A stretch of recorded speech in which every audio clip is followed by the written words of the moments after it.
আজকালকার ফুড ব্লগাররা না খাবার খাই কম আর অ্যাক্টিং করে বেশি। একজন ফুড ব্লগারকে আমি বিরিয়ানি খেতে দেখলাম।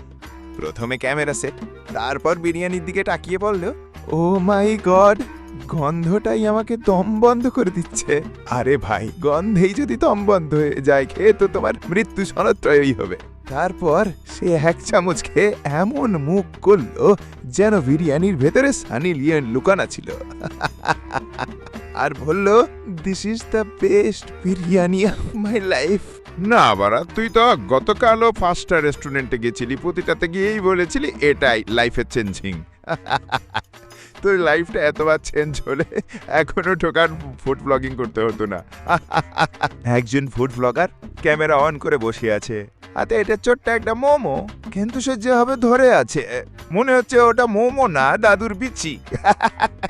প্রথমে সে ধীরে ধীরে শুকলো আর বলল, এই ফ্লেভার আমাকে শৈশবের স্মৃতি মনে করিয়ে দিচ্ছে। ভাই, আমি তো জানি শৈশবে বেশিরভাগ বাচ্চারা চিপস কিনমালে মিষ্টি খেয়ে বড় হই, কিন্তু ফুড ব্লগাররা মোমো খেয়ে বড় হই। তারপর সে এক খাঁচ দিল মোমোতে, বারা আমুকে এমন এক্সপ্রেশন দিল যেন খাওয়ারটা মোমোটা না সরাসরি জীবনের রস চড়িয়েছে। আচ্ছা, চোখ বন্ধ, মাথা খাঁচ, এমন ভাবে রিয়াক্ট করছে যেন ব্যাকগ্রাউন্ডে টাইটানিক মুভির মিউজিক বাজছে। এত ওভার অ্যাক্টিং তো সিরিয়ালও হয় না বাড়া। তারপর বললো, this momo is my life changing. ভাই, তোর লাইফ তোমার চেঞ্জ চলে, এখনো তোর বউয়ের 4-5 বার বিয়ে হয়েছে।